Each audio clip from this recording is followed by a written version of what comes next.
Healing from childhood bullying. As you may know, October is Bullying Prevention Month. This whole month, every Sunday, I've been having people talk about different elements of bullying because bullying is expansive. So it could be childhood bullying, it could be your mother's your first bully, it could be friendship bullying. There's so many different types of bullying. So I want to raise awareness about bullying. What does it look like? The different forms, and what are some ways to heal? So thank you so much for tuning in today. So we're going to talk about healing from childhood bullying. And there's a lot of information I want to share with you just so we have an understanding of what bullying is, particularly childhood bullying. So let me first say that if you don't know me already, I'm Dr. Kamani. I'm a licensed clinical psychologist, a toxic job survivor, but more importantly, I'm a toxic job liberator for Black women. And we just got finished doing the How to Heal from a Toxic Job Masterclass that was earlier today. So I've had a busy day today with Mercer Price. If you want to get the replay, that is available to you. It was very powerful. So we're going to talk about childhood bullying. So I just want to mention a few things that I noted in the research. And if you check in the description section, I have the citations.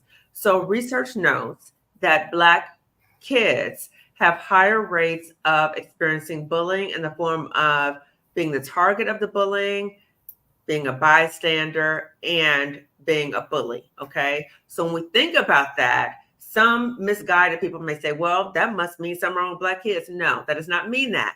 What that means is that there are social and economic issues that may contribute to some kids having coping difficulties, and the way they may respond is targeting people who look most like them, okay? So other Black kids. And we also know that hurt people hurt people. So these are kids and they don't really have the appropriate coping mechanisms in place. And so they may project that to another child who looks like them. I also want to share that childhood bullying can have significant short-term and long-term impacts. So I want to just break down in terms of what the research said. Then I'm going to have my guest introduce herself. So research notes that for the bully, for the target of the bullying, what we might see might be issues of depression, anxiety, substance use, as well as suicidal thoughts and behaviors.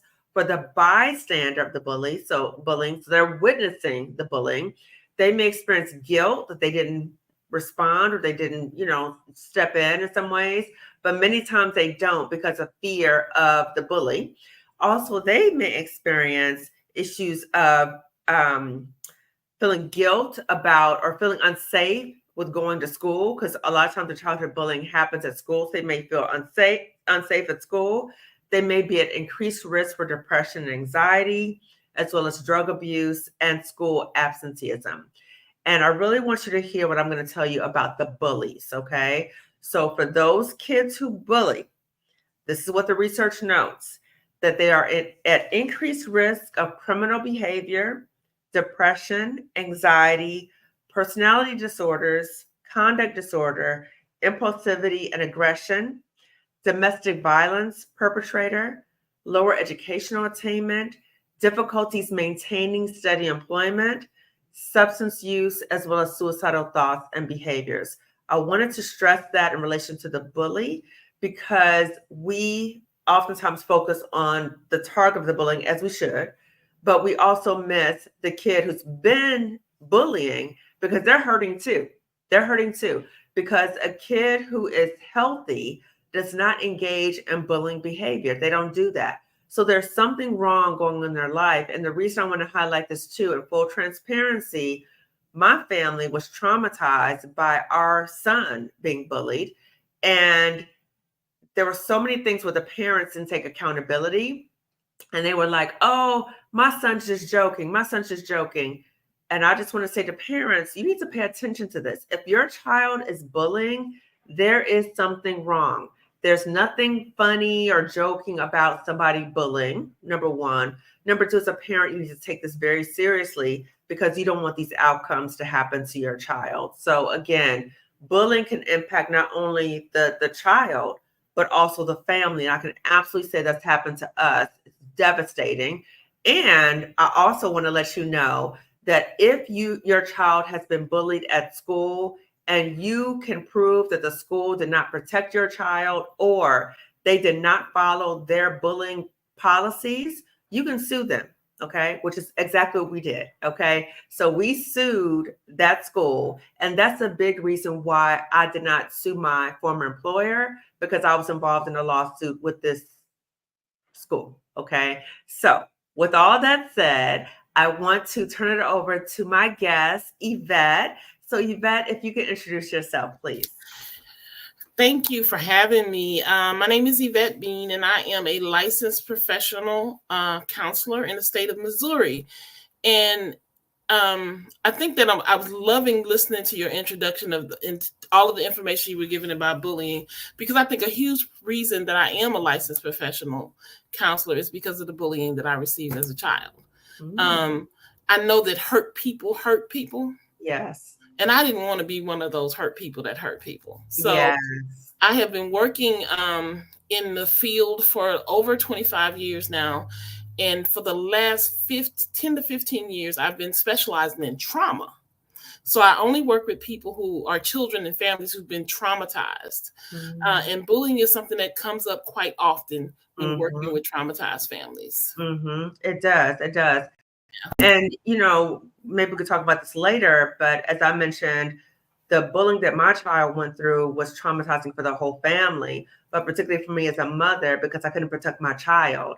And I entrusted the school to protect my child. And I'm sharing with you, you're not protecting my child. So it can have so many different layers in relation to the level of impact. So, Yvette, for us to have an understanding of what led you to become a licensed professional counselor, can you talk a little bit about your experiences of being the target of bullying as a child? You always send the questions ahead when you do this, and I read the questions, and I had to ask myself how vulnerable I wanted to be in answering these questions. But I think ultimately my objective is to help. And so what I land on is that I don't think that as a child, I was not perceived as being attractive.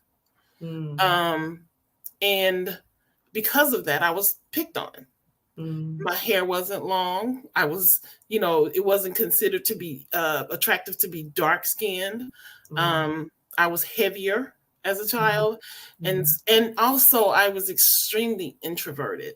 And so that makes you an easy target. So a lot of the bullying that I feel like I experienced was really people talking about me. There wasn't a lot of laying on of hands. But I've often said that, my mother would say, sticks and stones will break your bones, but words will never hurt you.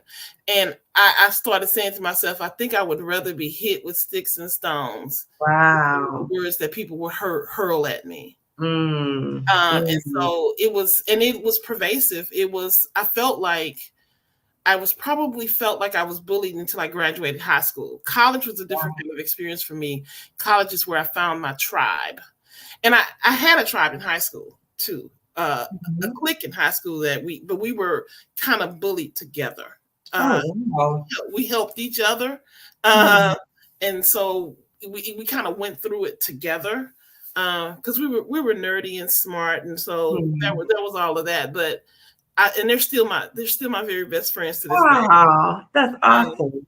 But I do feel like from the entire time I was in school that I felt like I was targeted. Yeah. Question. So, because that's a long period of time, and so I'm wondering, what were the ways that bullying impacted you? Because I agree. I think many of us, Gen X, were brought up with the belief, sticks and stones may break it. And I'm like, no, those words hurt. They are devastating. They hurt. And they can impact us on so many different ways. So can you talk about ways that the bullying impacted you short term, so as a child, and then maybe longer term? It's hard to separate it to short term and long term, because I think it was all long term. I hated myself for the longest time, and I agreed with what the bully said. I thought I was ugly. I thought I was unlovable. I thought so many bad. I don't think I had many good things to think about myself. And I can remember thinking that I wanted to die. Wow. But I remember thinking, or not understanding heaven and hell. And, like, how when you're kids, these things go on about you kill yourself, you go to hell. And so I thought that if I killed myself, I would go to hell. So that stopped me from ever taking that route or even attempting. I never attempted, but the thoughts were in my head. Yeah. That it would just be better to die than to live in this ugly person, in this ugly body. And so, and again, it was pervasive. I honestly can tell you that I didn't start to come out of this thing until I was probably about 26, maybe 25, 26. And that was when I actually came to Christ. That's when I actually started coming out of it. Okay. And I was well into my career by this point too. Yeah. What's interesting is that your religious faith kept you from harming yourself. And then all those years later, in terms of healing through that, was religion again, your faith. Yeah. But, I was raised in the tradition of Baptist. And so I went to church when I wanted to go to church or on holidays and, things of that nature. And so I was familiar with church, but I wasn't familiar with relationship. So it wasn't until when I understood that I could build a relationship with Christ that I actually started to come out of that. Okay. And I'm wondering, Yvette, because it was such a long period of time, I'm pretty sure there were bystanders who witnessed these things happening to you, right? And so what did the bystanders do? I'm including adults too. So I think that, okay, so as far as the children were concerned, I think that many of them stood by and was in fear because they didn't want to be the target of it. Yeah. And so many of them did not intervene because of that. I think that if my siblings were around, my siblings would have definitely come to my rescue. There wasn't even a doubt in my mind that if somebody had been targeting me, that they would come, but they weren't always around.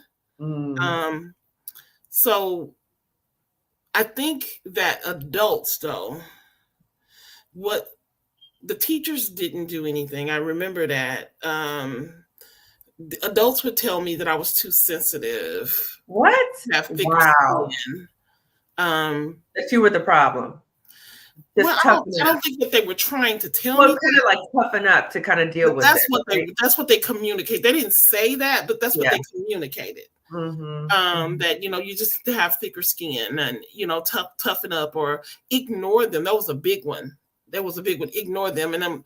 And that's still a pet peeve to me because bullies are not to be ignored, No, that point taken. Yeah. Be ignored. And you gotta have some firm consequences, and they need to happen swift from adults, and other kids need to see that, because if they don't, then it becomes like this free for all. So then other kids start bullying because they're like, oh, there's no real consequences. Yeah. And so, I think that adults, I think that even still now, honestly, adults don't know what to do with bullies. The school systems are not set up to deal with them. And adults don't know how to deal with them. And you have parents who are kind of indifferent to it because they survived their bully. So, just survive. And they may be a bully. The parent may be a bully too. So it's one of those subjects. It's a passion for me, but I don't think the answer is out there with the way systems are set up, if that makes sense. True. Yeah. I agree. And you know what? I think also something culturally, but I want to go back to something you said, right? So first I want to validate and just say that was horrible what happened to you. Also, what I heard you say was because of all these negative experiences, you started internalizing things. So you became like it was like this internalized bullying message that was kind of like on repeat. And then you had adults witnessing, and they maybe meant the best, but they said things that were not helpful at all. And I'm wondering about how did that impact you to have adults see it and say, oh, ignore it, oh, have tougher skin? How did that impact you? And even for the kids who, like as adults, we're able to look back and say, oh, they were just scared. But as a kid, I wonder what it was like for you then. I don't know how to answer that. I know that I did not feel that people were safe.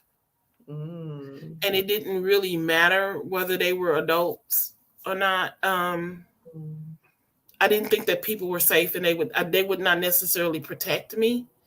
And so I didn't. And I think as a result, I learned to keep things to myself, because I didn't think that. I would think that if I spoke up on my experiences, that they would say I needed to be tougher, which means it was my fault, which means I should not speak about this. I should just act like I'm tough, and I should act like I'm okay. And so that's what I did.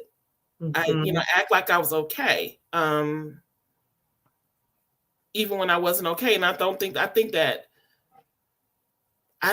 people knew how depressed I was. Yeah. And I think the message was sent to you, the importance of masking at a very young age. And so you were masking. So what I'm hearing you say is that maybe family, friends, nobody knew how much pain you were at that point.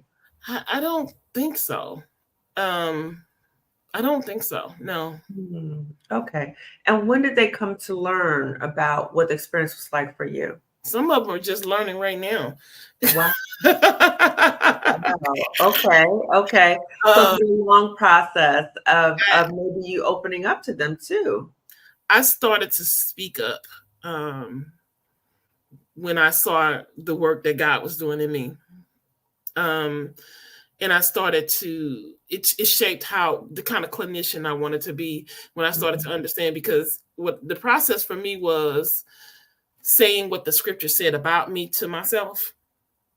So the scripture said that I was fearfully and wonderfully made. And so I started to say that I was fearfully and wonderfully made.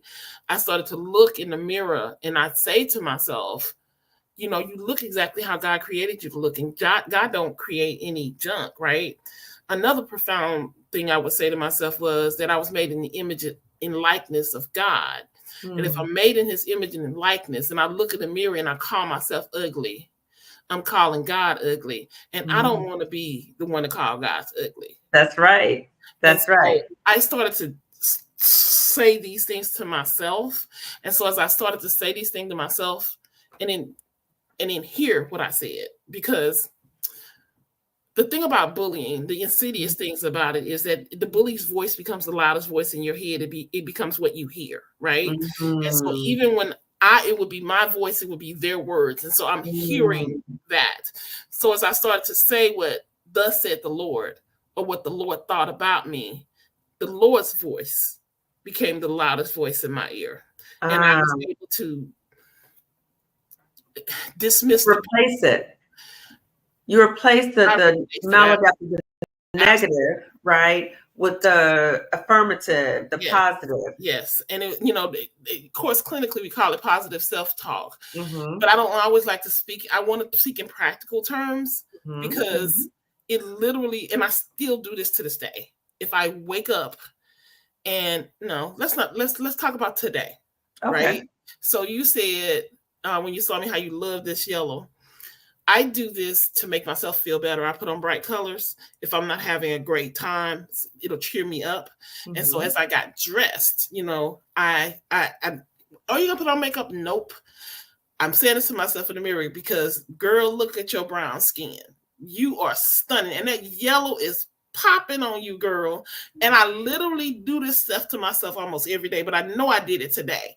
I looked in the mirror, and I have a full body mirror too that I looked in, because I literally got dressed from head to toe, which is unusual when I know I'm only going to be camera here. But because I wanted to feel good, I got my entire self dressed, and I looked in the full length mirror and go, "Oh, girl, look at that yellow on you, girl. You popping, you popping, you popping."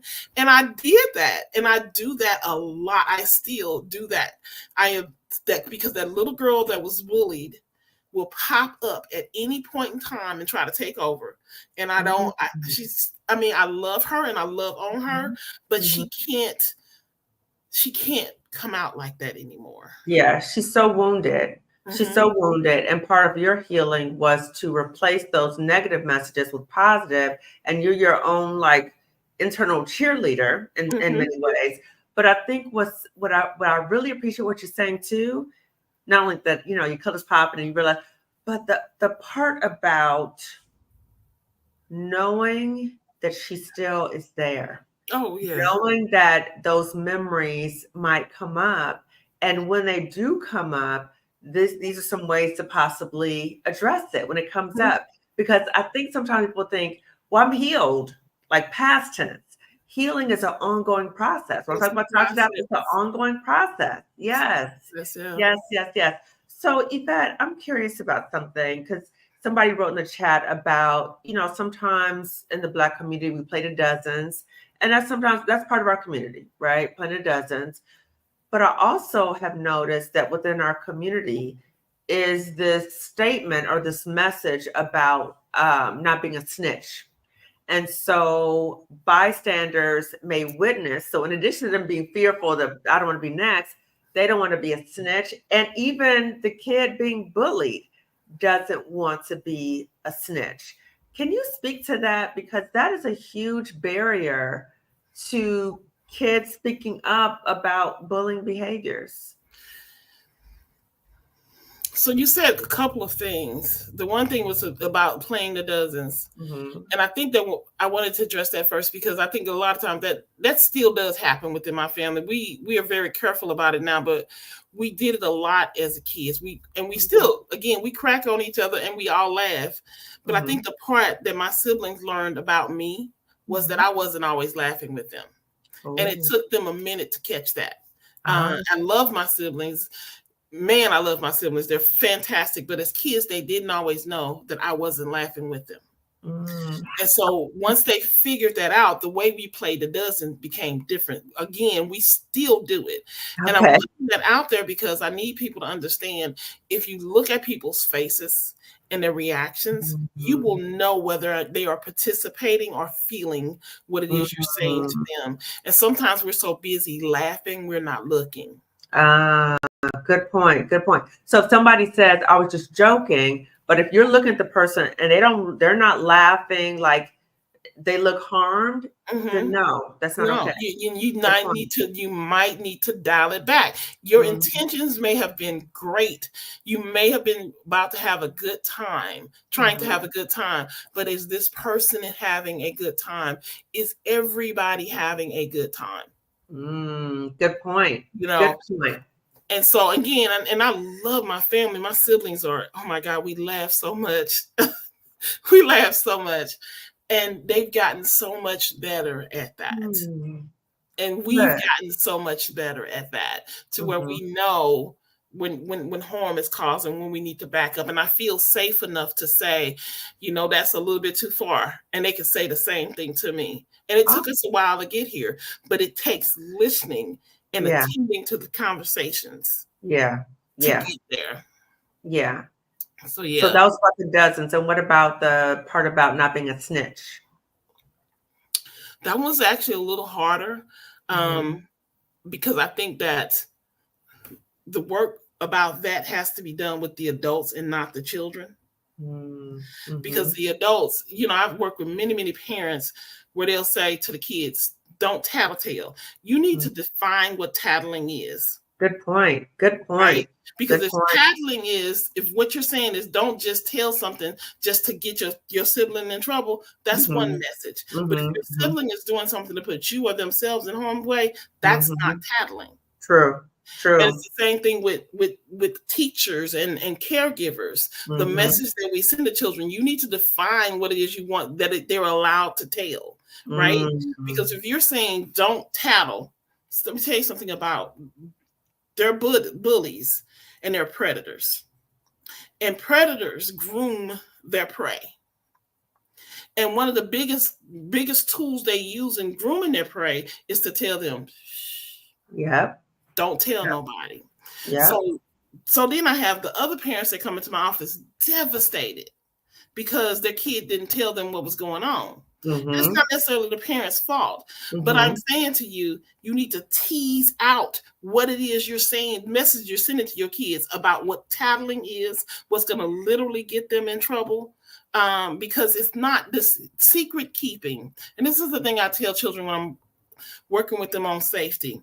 Mm-hmm. If somebody is telling you to keep a secret, you need to ask yourself who is being kept safe by this secret.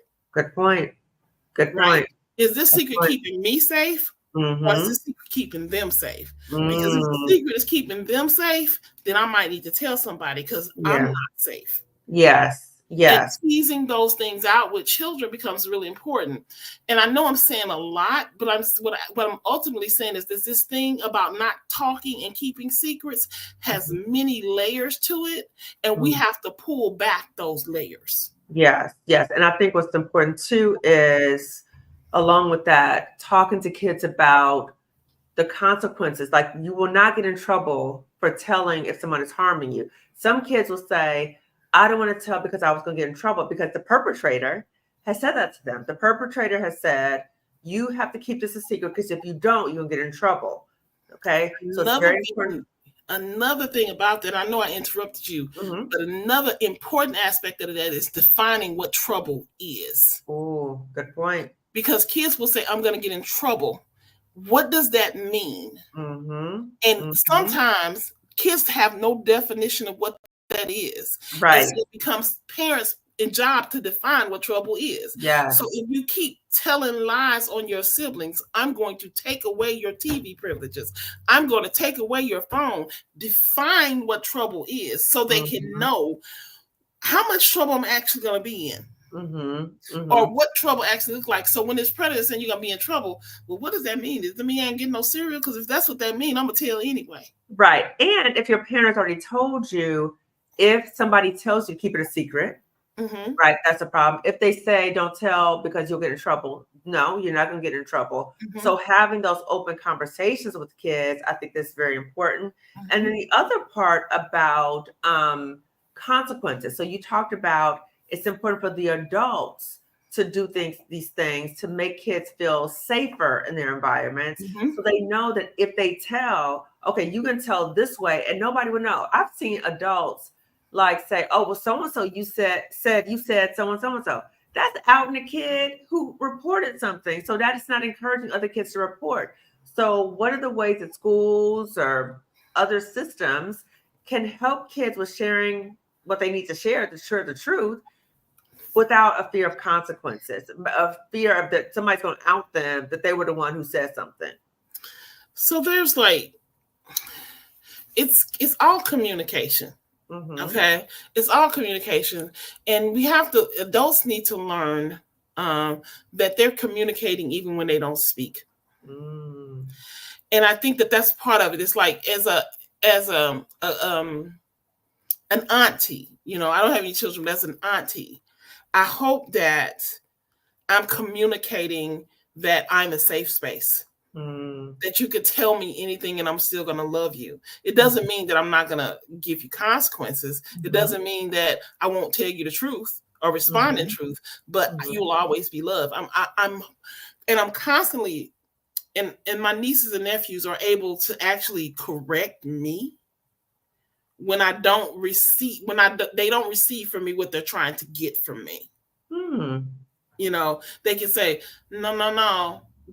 They'll say, no, Sunshine. They'll call me Sunshine or they'll call me EE, depending on the kids.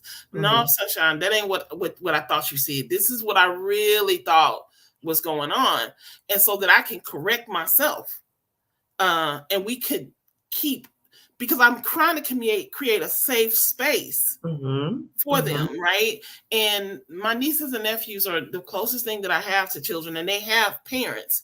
And so they can't come to me and say, you can't tell my mama this if they're in danger, if they are in, they need to know that out the gate coming in, that there's certain things that I'm just not going to keep from your parent, when they become adults, it's a different thing, but as they're coming up type of thing. So you create a space where where people can safely communicate and recognize that sometimes your facial expression is communicating something. True that. If I told you something and you look shocked or taken aback, I'm gonna make an adjustment and course correct because your face just told me everything I need to know. Right. And kids can read people. So true. And I want to say, I love that interaction style you have with your nieces and nephews, because it kind of goes against how some people are raised up with kids are seen and not heard. But no, because then we set up a situation where kids can't voice what's happened to them, or they can't even voice they disagree, or they can't voice that they don't understand something. So I love that relationship that you have with your nieces and nephews. That's very powerful. So Yvette, as you were experiencing the bullying, you said that if your siblings were around, they would come and protect you, right? Did your family as a whole know about what was happening to you at the time? Like the pervasiveness of it? I think they knew what was happening. They just didn't know what to do with it. So it's like I would very often come home from school crying, and because of something that went on, and my mother would just say, "You need to ignore them," or just even encouraging the physical fight, response. So I don't think they knew what to do with it. It's because I don't want. The thing is, I really would hate to send a message that I'm blaming the adults for failing to protect me, but they didn't protect me. Right. That's the reality. And I don't, again, but it was not for lack of love. I know that I was loved. I know that I was cared for. I just don't think that they knew what to do. And what I've come to understand is because nobody taught them how to do it, because nobody protected them. Right. They were told you just have thick skin, just ignore it. And my mother, my mother was terrified for me because I was so sensitive, and she was really afraid that the world was going to eat me alive because of that sensitivity. Wow. And so she was trying to give me thicker skin. She was working actively to do that. I've since learned that my sensitivity is a gift from God. Yes, I feel everything, and I feel it very deeply. And I still will cry at the drop of a hat. And I'm okay with it. And the world has not eaten me alive. I know that was her fear, but it did not eat me alive. It tried. Yeah. It's your superpower. Yeah. Power. Yeah. That you connected to yourself, and then you're able to connect to other people because you can really empathize with them on a deeper level. So, Yvette, I heard you say earlier that in high school you had some friends who you guys were very much connected, similar situations, right? Can you please talk a little bit about, number one, how did you guys form that friendship? Like, how did you all find each other? And what were some ways? It's kind of like a protective shield. So how did you guys form that protective shield when other people might be bullying one or more of you? I love my core group of friends. You made me smile when you asked about them. I met some of them in elementary school, and then we went to the same middle school, and we called it junior high school. We didn't say middle school, but we went to the same junior high school, and we met because we were the smart kids. And I remember, so we have a group chat. We don't always talk every day or anything. Sometimes months will go by, we don't talk. But I remember texting them a few months back going, I didn't know I was smart till I met y'all. Wow. And part of it was because we were such a little group of nerds, and I don't mean nerds in a bad way. I know people, you say that as a bad word, but it's really not. And we started, we love academics, and we specifically love reading. And so they used to have these little scholastic book things where you can order. You mean when you order the book? Oh, I used to love that. We would get the newsletter every month from our teacher or whatever, and we'd go through it and we decide which books we wanted to order. And we didn't some of us were extremely impoverished, and others were not so much. And so every month everybody couldn't buy a book. And so we would decide which month who would buy what book. And so we would buy, one parent would buy the books that month that we said, and then we would pass the books amongst each other. And we started reading books like that. We loved it. Oh my God, we was passing a community book club. And then we was like, okay, everybody wanted to be in the Beta Club, which was in the Honor Society. And so we were trying to get into that. And it was just constantly, it was about academics and it was support. And we loved music. And so that we bonded around that. You know, it was the 80s. And so that was the 80s music, you know. Some of the best. We never, this is so strange. We didn't fight. We could have conversations around things and have disagreements, but there was never any fights. And we didn't compete with each other. We encouraged each other. Wow. And so, you know, if I put out another book, I can tell you those ladies are going to be the first ones that's going to buy those books. Wow. And they were just amazing. I have two of the women in the group are cousins. So one, my best friend growing up, we were together since we were age 1. Wow. And another one, we kind of hooked up. It was another cousin we hooked up in high school. One of them live in North Carolina right now, and the other one lives in San Diego. But I will pick up the phone and call them, and we could pick up and start talking like it could be months gone by, and we'll just talk like it was nothing. And I think they are the reason I survived. Because, you know, I didn't have to worry about, they were there for me. Yeah. Yeah. I didn't have to worry about protective force field around you. Yeah. And how did you guys, I'm sorry. Go ahead. No, I was just wondering, how did you guys, when people were bullying you guys individually, how did you guys support one another at that time? It's like it's like we created this bubble to where what they threw at us didn't penetrate. Oh, wow. Because we were always together. And if everybody could throw something at us, didn't mean it would stick because we had each other. So I can't think of any instances where somebody was attacking us while we were in a group. I just don't ever remember that. It feels like any kind of attacks always came when I was separated from my group. And of course, some of it came from little knucklehead boys who actually had crushes. But you know how when little boys have crushes, they target you. And some of it came from that. And so we would laugh about that stuff. Wow. You know, we would laugh about that stuff. Like, you know, and so, yeah, I just don't remember. As long as we were together, we was Teflon. Wow. That's amazing. Yes. So how important it is to be in community. It's so powerful because we talk a lot about being in community as Black women, but we're also in community growing up can help us as well. So can you talk to us about The King's Daughter? What is that? And how were you able to channel your healing into that book? So The King's Daughter is my first children's book that I put out. And the main character, Heaven, was being bullied or targeted. And it was very much based on my experiences as a child. And one of the things about her, she could escape in her mind. And I still have the ability to do that. I still can go away and find a happy spot in my head somewhere. And so Heaven was doing that a lot. And she had to figure out, she didn't like herself very much. She was very much the little girl that I described to you. That was her.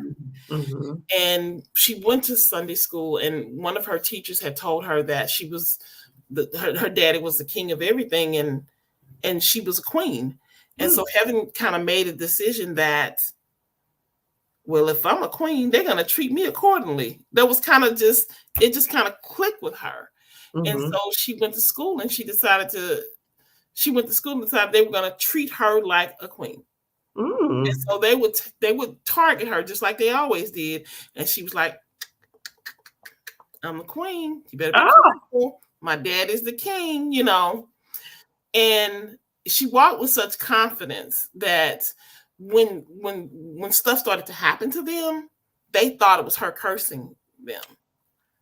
And she was confused by that. She was truly confused by that because the school was concerned and everybody's concerned, and she was confused, going, I'm just telling you I'm a queen. I'm not threatening nobody. Right. I'm letting you know who I am. Yes. In the meantime, she's doing all of this and she starts to change.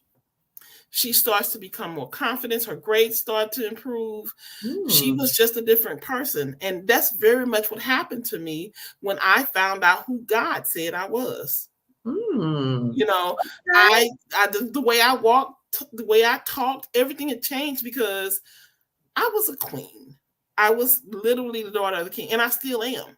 I am his child. I look like him. I talk like him.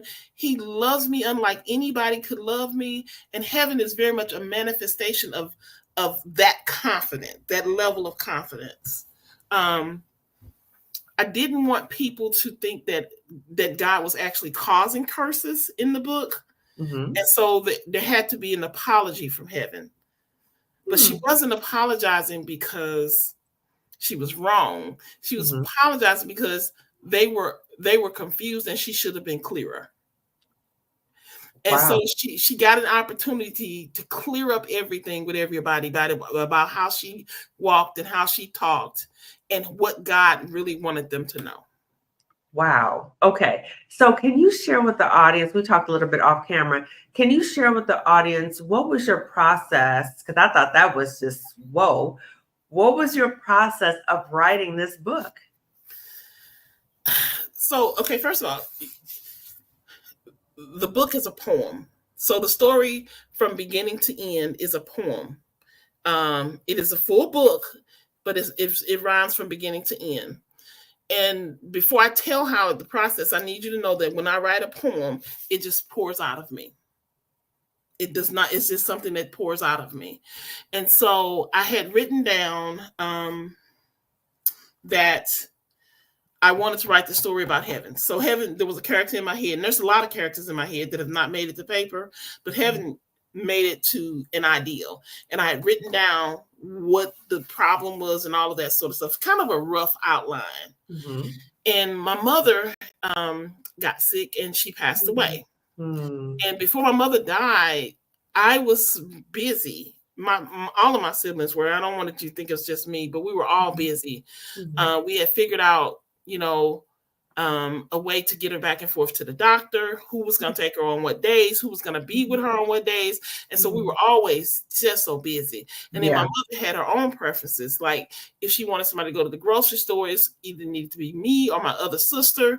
And so I always had to figure out how to make time to do those sort of things. And so I was busy all the time. And then she died. And there was the sadness that comes with death and everything. But there was also all of this freaking time. All of a sudden, I had so much time on my hand because she took up so much of my time. And I was again going through my grieving process, and I was sitting up, and it may have been a little bit before midnight, and I'm sitting up in my bed, and I'm like, Lord, what do I do now? You know, I remember saying, mamas ain't supposed to die. And I said, what am I supposed to do now? And I heard a voice in my head say, write. And so I got up and I grabbed my laptop and I pulled up my story ideas because, again, heaven wasn't the only one, but I landed on heaven. And then I opened up a blank Word document, and in about an hour and a half, the whole story was complete from beginning to end. Wow. And it's a poem. I see somebody questioning a poem, but it's a poem in the form of a story, right? Yes. Yes. Okay. Let me read a verse. Oh, yes. I think you'll understand then. I'll just read the first page. Though only 8 years old, Heaven was quite smart. The world did not know what was in her heart. She appeared to be unkempt to her teachers and peers. They would tease her, and she would often go home in tears. though her family truly did love her, so her brothers and sisters did not really know. When they laughed and joked and called her names, that caused her to feel dirty and ashamed. Having had 3 brothers and 2 sisters, she was the youngest of the crew. And because of the teasing, she often withdrew into a world where she could take flight, talking to animals and riding on kites. Wow. Wow. So, and the whole story is that kind of rhyming pattern from beginning to end. That is absolutely beautiful. Yeah. And you can get this on Amazon. Can you show the cover of the book, Yvette? Okay, The King's Daughter. Okay, so check it out. Okay, The King's Daughter. If you've had a history of childhood bullying, if you know of a kid who's experienced childhood bullying, get this book, The King's Daughter. Okay. Yep. So Yvette, let's talk about because the way you said you wrote this in like 2021, right? In 2021. Yes. Yes. Okay. No. It was published in 2021. It was written 2008, right? So that's the whole. What happened was the pandemic happened, and I'm like, I can't just sit on this no more. And then I went to publish it. Wow, Yvette. So okay. Can you just share with us, if you don't mind, why did you sit on it? That's a long time. When I first wrote it, there was a fire in me, and I attempted to get publishers to publish it, but I could only get like vanity publishers interested. And what a vanity publisher is a publishers that you pay to publish your book. What? And and I did get one contract that I thought was interesting, but the way that they were looking at heaven was not the way I was looking at heaven, and I wasn't agreeing with the vision. And so I didn't sign that contract, and I just kind of let it go. I didn't let it go in the sense that it was never going to happen, but I just kind of let it sit. And then the pandemic happened, and there was so much going on during that time. And I had a young friend a young clinician who I had been mentoring, and she was from East St. Louis, like I'm from East St. Louis, and she put out a book of poetry during the pandemic. And I thought to myself, there is no way. She inspired me, but there was no way that she could do this and I couldn't. So you were inspired by her. I was inspired by her. She knows too. If she's watching, she'll know what I'm talking about. And so I started looking for an illustrator. Several of them fell through until I finally found Odava. That's her name. She's from Haiti. She currently lives in Haiti, and she got my vision. Unlike it's magical. It's God. And so she's illustrated both of my books at this point, and she's got a third one I just got the storyboard for that she's working on right now. How did you find her? I have a friend from Haiti. She's originally from Haiti. She's one of my best friends. And if she's watching this, her name is Sabrina. And Sabrina told me that she knew an illustrator from Haiti. And so she linked me up with Odava. But again, there had been other illustrators before that just kind of fell off. It just did not work. And everything with Odava has been magical. Been absolutely magical. Divine timing. It was divine timing. Absolutely. Yes. I'm glad those other things did fall through. And I'm glad those other publishers. So when we think about King's Daughter, that's a way to help people who've gone through trauma and bullying. I see somebody said, I'm buying the book. Good. Everybody buy this book. Thank you. Okay. So as we talk about, because we're both clinicians, have you had experiences working with, let's say, Black women who've had a history of childhood bullying, and you've seen that because of those unresolved issues in their childhood bullying, it's kind of carried over to other areas of their life? So relationships, family interactions, friendships, toxic jobs. Have you seen that? And what has it looked like for the Black women that you work with clinically?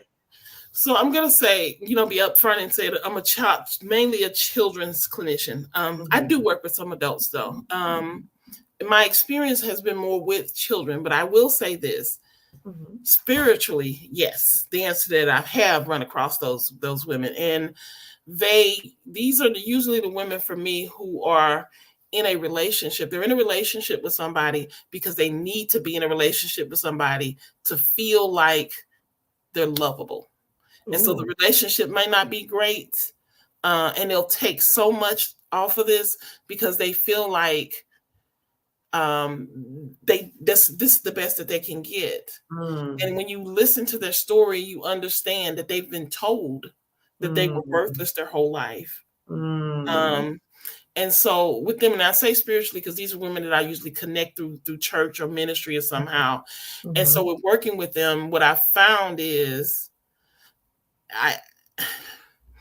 I teach them to do the positive self-talk that I was telling you about. I've challenged them to go in scripture and find themselves there, and to pull out that scripture and say it to themselves over and over again. And and again, make sure, one of the things I advise them, and I do this with children too, so it's not something that I don't with children. If the loudest voice you hear in your head is the voice of the bullies, then you need to change it to the voice of God. And what does God sound like? It's different for different people. My voice is probably the voice of God for me.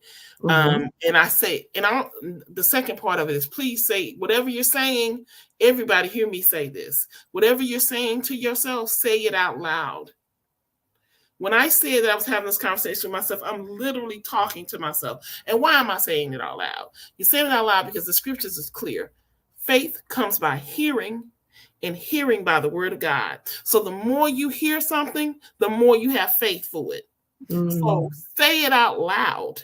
Whatever it is, the scripture that you're reading, if you're reading about yourself, read it out loud so that you can hear it. Because the more you hear, the more you have faith for it. Those bullies, they weren't talking to you in your head. They were saying something out loud. And so now you have faith for what they said. So to cancel out what they said, you say the opposite thing and you say it out loud. Say it out loud. That's a powerful intervention. So, it's so interesting too. Let me say this, because sometimes people think, well, I don't want to talk to myself because people going to think I'm crazy, or am I going crazy? No, there's an example of positive self-talk that you actually are doing out loud. So I want Black women to know, please do that. Okay. So if you have this negative chat, and like you said, the bullies, they were saying things out loud, but we suffer in silence. But let's challenge that by speaking something different out loud to ourselves, and let's take our power back. I love it. I love it. Okay. And what about, because we talked about relationships. Have you had that encounter with Black women in relation to toxic jobs too, where they may stay in toxic jobs feeling that they can't get anything better, or they should just be thankful they have this job, or something like that? Yes, but it's usually, that's usually married to the poverty mindset. That's usually where that's married to. And a lot, you're doing the best you can. You got to feed your kids. You got to do this. And so you stay in a situation that may be abusive, whether it's a job or a relationship or whatever it is, you stay there because this is the best that you can do. Or you're lucky to even have this job because somebody else this person is looking for a job. And so because abusers saying that to you at the job, they're saying that to you. They're sending that message anyway. Yeah. And so they don't do anything. But the thing, the key for me for that has been to help these women have been do something, right?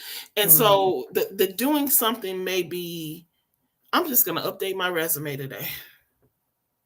I'm just going to look at jobs, what jobs are available. I'm going to look at degree programs to see. I'm going to look for scholarships. I'm going to look for grants. I'm going to define. And again, all you have to do, if I'm working with these women in therapy, and I've done this specifically with my adult women, if all you do is read something about a goal that you had, then you have actually done something. And so if you create a list of things that you can do, so I can, when I get angry, I love my job now because I know some of my coworkers are watching, but they frustrate me sometimes. And when they frustrate me, I'll be on my career vitae. Is that what's called? Curriculum vitae? It's a resume, but it's a fancy way of saying it. It's a whole lot more detailed than a resume is. And I update it because what I find out is that thing about 5 pages long now. And I got it going on. I don't have to leave. I don't have to leave my job. But when I fill that thing out, it's like, oh shoot, anybody be a fool not to hire me. Like, I'm dope. I am so dope. I'm not. Yes. So doing that is extremely helpful too. But the point is, you kind of create this goal sheet. And the goals are not unobtainable goals. You're not putting on this goal sheet that I need to quit my job tomorrow, because that's just not realistic. But you're putting on the goal sheet things that you can actually do. And when you do them quickly, and once you've done those little things, before you know it, you've left that job. Yes, right? So you're planning like little steps. Yes. Little bitty thing. Yes. So important. So, Yvette, if there's a Black woman watching this right now, and let's say she's a mother, or let's say she works with kids, maybe she works in a school, or maybe she's a therapist, but she works with kids. What words of wisdom could you offer to her? Let's act like the kid is 3 different. So either the kid is the target of bullying, the kid is a bystander, or the kid is a bully. So what would you say that they could say to the child that's been targeted, the bystander, or the bully? So to the targeted child, I'm going to tell you what not to say to them. I'm going to say, do not tell them to ignore them. That is the most ignorant thing that you can say to them. Bullies are not to be ignored. What you teach them how to do is to disregard them. And that's different than ignoring them. And that's literally what heaven did.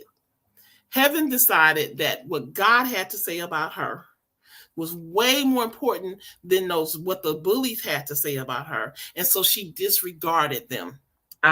So when you know who you really are, right? So you know, I just had a good connection, right? I just had a connection. So when kids would say negative things to me, right? My parents always told me that I was smart, right?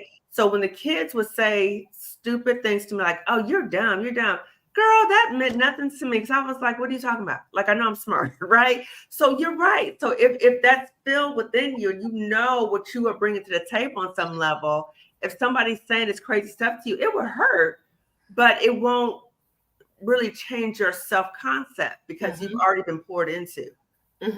So if you're countering what the bullies are saying with your own self-talk, or what thus says the Lord, then you can literally disregard them, because you heard them. You did not ignore them. You just made a decision that what they said to you is not important. So stop saying ignore them. Don't tell them to fight them, right? How much time do we have? Because I have well, we got as much time as you want, girl. Okay. So there's this thing that I teach kids how to disregard. There's a story I tell. And the story is about my bully. My bully, I named him Joe Blow. Joe Blow is literally just a culmination of all of my bullies, basically. And Joe Blow spent a lot of time talking about me. So I'm going to ask you, if you're listening in, to kind of visualize what I'm saying. So Joe Blow called me ugly. Joe Blow called me stupid. I hated him. And I really wanted to beat him down. I really did. I did. You know what? Let's pretend for a second that I can do that. Let me beat the crap out of Joe Blow right now. So I want you to pretend for a moment that I just took him out. I beat him to a bloody pulp. But I don't want him to die, because I don't want to catch a case. Right? And so, because I don't want to catch a case, let me call an ambulance. Maybe I'll go for assault, but I won't have to go for death penalty. Okay. I've called an ambulance, and the ambulance has just gotten here, right? Can you see the ambulance is taking Joe Blow up? He put him on a stretcher, and they're about to take him out of my room, because my door is over there, right? They're about to take him out of my room in a stretcher, but he stops them. and he kind of holds on to the door sill so that he can say one more thing to me. But he looks at me after I beat him to a bloody pulp, he just looked at me and says, "You're still ugly." Wow. After all that. So it doesn't even make a difference. Doesn't make a difference. Wow. And what I'm teaching you is that, Kamani, you can look at me and you have the right to think that I'm ugly. You have that right. I can't do nothing about you. I may not be your cup of tea. You can think that I'm ugly, and that's fine and dandy. The important thing is whether I think I'm ugly. And the problem comes when I believe what you say, which is why I'm changing what I say to myself. Right. Because you can't change anybody else. No, you can change yourself and how you see it. Yeah. Even if I killed him, he would have went to his grave thinking I was ugly. I cannot change that. Right. I cannot change it. And so in other words, what I'm saying is, for the targeted, it's a mind shift. It's a mind shift. You know, for the bystander, I don't know how to teach you how to be brave. I don't. But I think that that's the message that I would like to send. And I would love for you to know that you can stand in solidarity with your friends, and maybe you will become targeted, but that protective bubble that I had because of my little nerdy group of friends is what got me through. And sometimes those relationships are far more important than the relationship with the popular kid, because it's the popular kid. The popular kid may not be a bully, but it's the popular kids who you want to be in the clique with. Right? And so sometimes the popular kid is the bully, but is it really worth being in that clique? Right? And so I think that even whether you are the targeted person or the bystander, it really does matter what you're saying to yourself and what you're perceiving that is important. And for the bully, to the adults in his life, your kid is in pain. Yes. He or she is in so much pain. It's not normal. The sad part about it is that he may be the quarterback or the cheerleader, or he may be all of these things, and you may be thinking that he's okay, but he's in so much pain because nobody, even adults, don't tend to cause pain unless they're in pain. They're not trying to make nobody suffer. They don't suffer and don't want to suffer in silence. It doesn't want to be alone. And so they're creating pain wherever they go. And so while you think your kids is okay and you're not saying anything about their behavior, they are in trouble because they are in pain. And they're in pain, which means that their children are going to be in pain because they're going to be terrible parents. They're going to be their wives and their husbands are going to be in pain because they're going to be terrible spouses. They're not going to have any real friends because people who are friends with them are going to be pseudo friends because they're going to be behaving a certain way so that they won't be a target of this mean bullying behavior. Wow. And so nobody in these situations are okay. Yes. Nobody's okay. The suicide rate for kids who are bullied is astronomical. As young as the age of 8, they will kill themselves because somebody told them to kill themselves. Now, let's talk about the person that told them to kill themselves. How are they going to live with themselves for the rest of their life knowing that their words caused that pain? Because when they said kill yourself, they didn't really mean that. They didn't really want you to go and kill themselves. They don't want to be responsible for that. So please don't ignore the hurt of the person that's causing the hurt, because it's just creating more pain. Yes.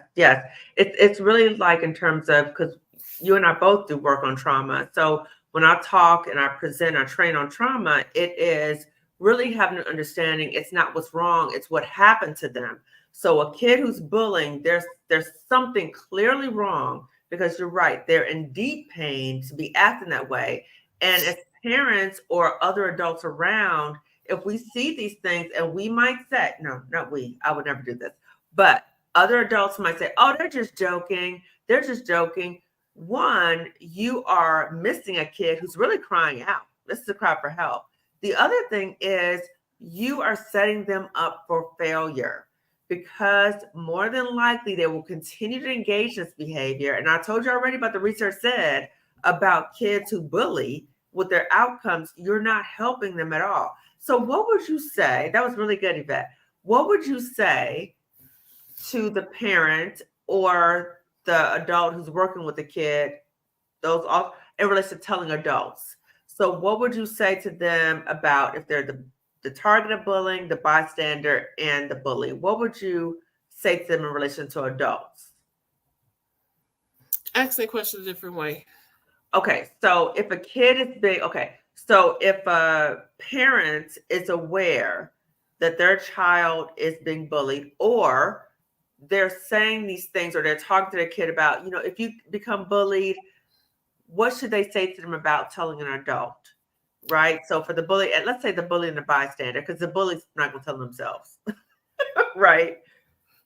So how to help these kids talk to the adults is what you're asking. Right. So like in terms of like, if you're in a situation and someone harms you, even if they tell you don't tell, you need to tell blah, blah, blah, right? If you tell an adult at school and they don't listen to you, these are things that you need to do. You need to still tell. So what advice would you give to an adult about that? So this is going to sound really strange. Okay. But make sure there's another adult. I know that sounds strange, but I'm not going to always tell my mama something.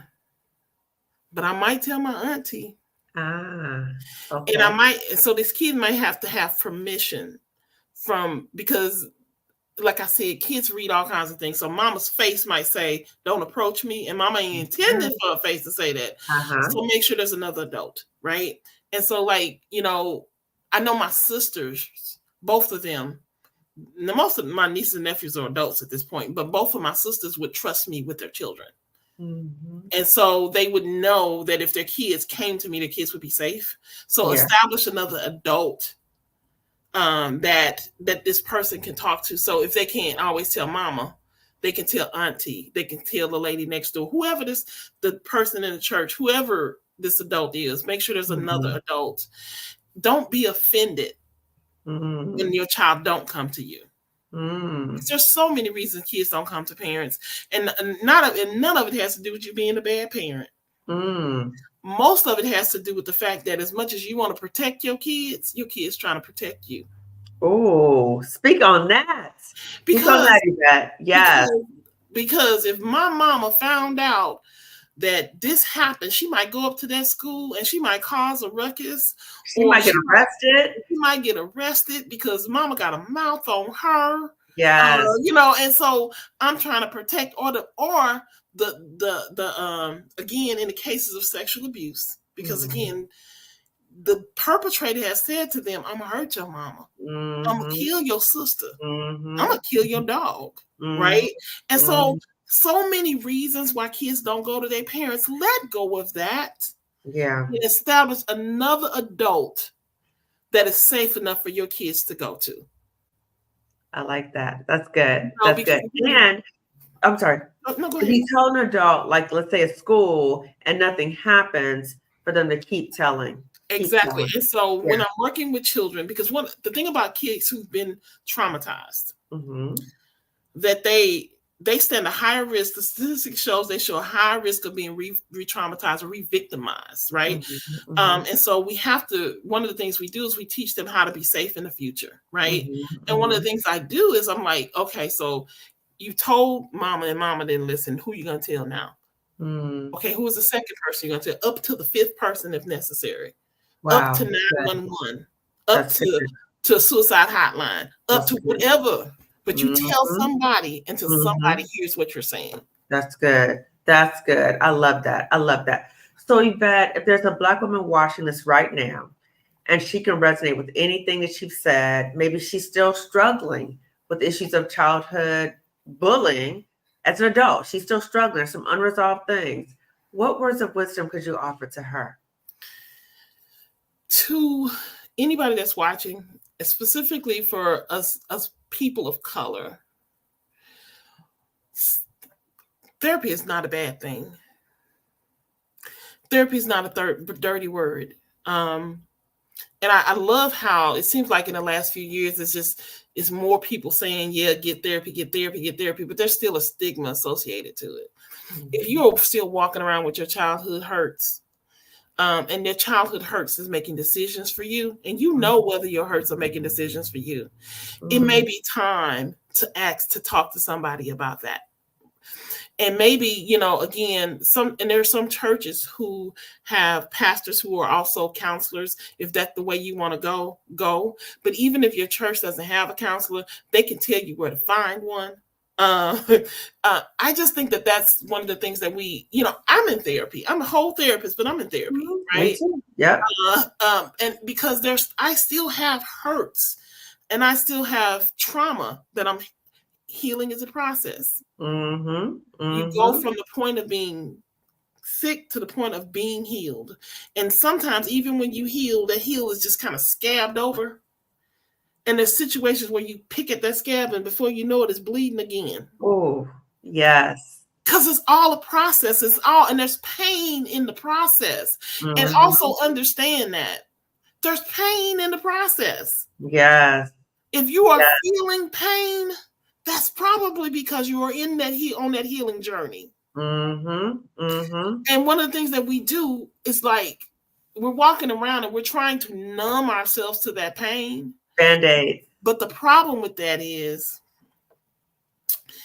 if I tell you right now, Kamani, do not think about purple elephants. Stop thinking. Don't think about purple elephant. What are you doing right now? Thinking about purple elephants. It doesn't work. And so what we're trying to walk around and numb something.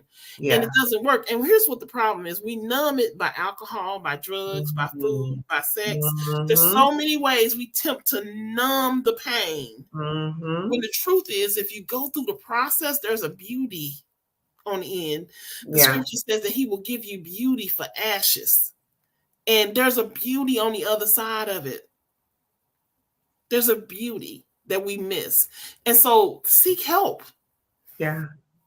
I love that, Yvette. I put that quote. Are your childhood hurts making decisions for you? That's a quotable. Because when we're in situations that are harming us, we often revert to that inner little girl or inner little child who's hurting.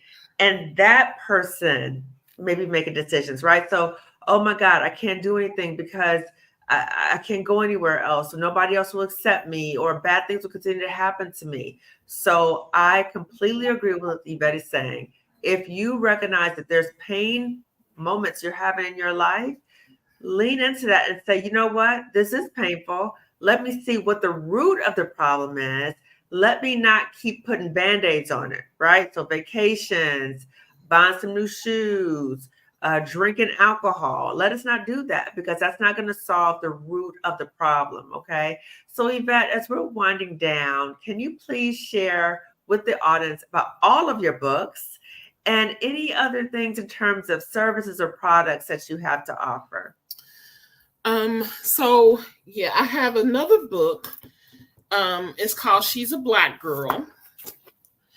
And this is a poem. This is actually a poem. It's a poem of affirmation. Again, it's rhyming, but I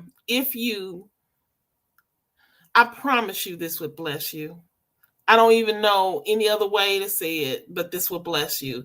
It talks about the beauty the beauty and the strength that is in us as Black women.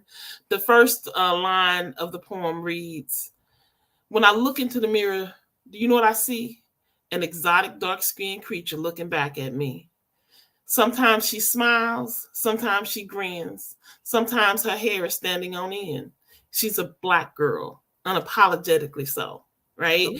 This is a beautiful poem. And like my books, like my stories, this poem kind of flowed out of me within like 30 minutes. It is affirming. And I intended this book, again, it looks like a children's book. This is not a children's book, but it is a book for children and women of color of all ages. And again, it was kind of, my vision for it was kind of like a coffee table book where, where you look at it and you recite the poem like a Maya Angelou poem, right? There's my favorite line in this book. I love this line. Have you ever wondered how chocolate was made? It's when the sun kisses her skin and she cools it in the shade. Ooh. Beautiful, right? And again, I feel like I'm bragging, but sometimes I feel like I didn't write this, somebody else did, and I have to brag about it. So this is the second book, that She's a Black Girl. It's also available on Amazon. I am currently working on a second book in the Heaven series, which will probably be out early next year. And that book is a little heavier topic, where Heaven gets sick. She gets cancer, but she goes through the healing process and believing she's healed. The one thing I will tell you about both of these books, and the third one that's coming out, although they look like children's books, they're not really. They're not really. I think I want adults to buy these books and read them to their children, because the children need to hear them. But I think if you read them to your children, you're going to be blessed by them as well. Yeah. And it speaks to the inner child within us as adults. Beautiful, beautiful. Absolutely. Yes. So I want to read the community chat before we wind down. So I see good evening, Dr. Kamani, Marissa, and sisters. Peace and joy to all of you. Thank you so much for joining. I see Marissa's here. Hey, Marissa. Hello, everyone. These characteristics seem consistent with what I've experienced in bullying. As a bystander and as a victim, I hated it. Yeah, it's horrible. Sorry, Yvette. So very sorry that happened to you. Children, believe it or not, to try to deal with bullying on their own. So a lot of times the parents are not aware of what's going on until something bad happens. That's true. Black people have the tradition, right? The Gadettes we talked about again. We talked about that. Thank you all for this conversation. As a grandmother of 10 and as a retired educator, I know how valuable this discourse is. Oh, thank you. At the age of 22, I ran into an elementary school. Wow, this is interesting. At the age of 22, I ran into an elementary school bully at the grocery store. I asked her why she was so angry as a child. She told me her mom died when she was sick and she was angry. Wow, that's amazing that you were able to ask her that question. And that really goes back to what we talked about before. Hurt people hurt people. Yes, thank you for sharing that. It hurt her to see girls with our mothers. Okay, yes. Yes, it says, my bully came back to me over 30 years since I last saw them. The bullying taunts were in my head. Yep, right? So it keeps happening, but learning ways like Yvette was talking about, okay? Oh, she's saying, you truly popping with that yellow. Yes, she is. I love it. Yes. The issue I had was that I would laugh along until everyone would ask me why I'm laughing at myself because they are not my friend. Then I'd get my lick back and then they would claim I was the bad guy. But I just think that as kids, we try to figure out our own way of dealing with the situation, right? Yes, indeed, about grooming and predators. This is an important and clarifying discussion. Wow, so helpful. The definitions, etc. Good. That's understandable. Sad. Come on, fellow nerds. Me too. I embrace that. Okay. That was a healing moment for me. I'll forever be grateful that I was able to get closure. Good. Okay, so check out her books, excuse me. Okay. Hey, Mara. My entire family is diverse in colors, shapes, and sizes, and I was bullied by some of them, including aunts. As Black Americans, we need to educate our children on why we have so many diverse colors in our race, the good, the bad, and the ugly. We didn't even talk about that. What happens when a kid experiences bullying in their own family? It happens. I was definitely bullied by family, not my immediate family as much as some of my cousins and things. So it does happen, and I tell you, the same principles still apply. The voice in your head needs to be louder than their voices. Wow. Remember that. Okay, good. Yeah. Okay, so I love what this conversation. If I could like this twice, I would. Okay, I love it. Yeah. So everybody watching this, give this video a thumbs up because it goes out to more people when you do that. Okay. Childhood bullies become adult bullies, like on the job, which I recently experienced and have been terminated. Wow. I'm sorry you went through that. Okay. I view things like that when they happen, like that was a blessing in disguise that you're no longer there, that you're no longer being harmed by the bullying, but I'm not minimizing that was a painful experience for you. My hope is that you are able to seek healing, therapy, or other source of support for you. I would also like to say to that person, again, we said pain is a part of the process. And I recognize the pain that you're in because of that occurred. But I firmly believe that God does not close the door without opening a window.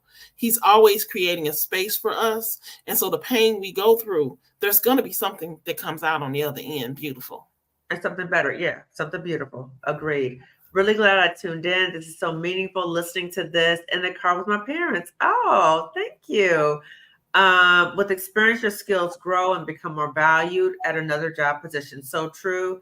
Good question, Dr. Kamani. Hearing Yvette speak about her childhood bullying, it may as well have been me speaking.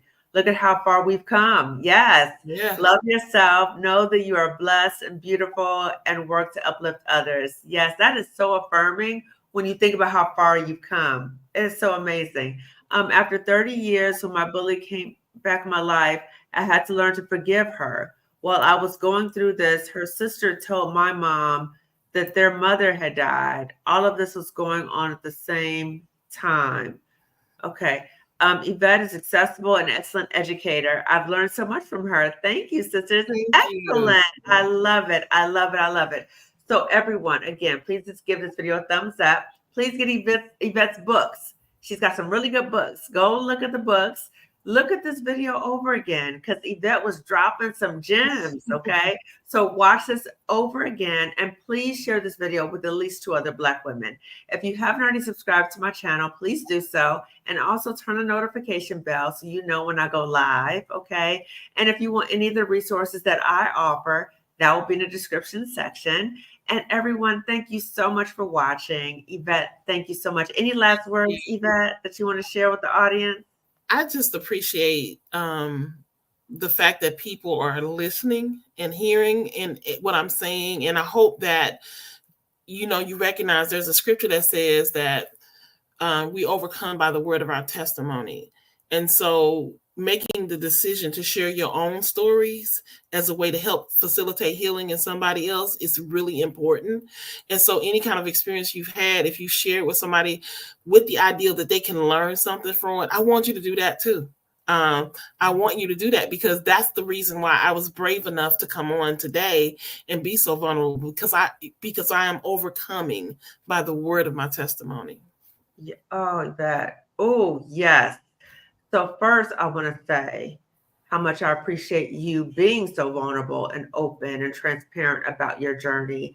And I completely agree that when we share our stories about things that are so painful to us, it is therapeutic for us, but it's therapeutic for other people because we don't know how many people we're touching, how many people we're helping, how many people we're helping to support their healing.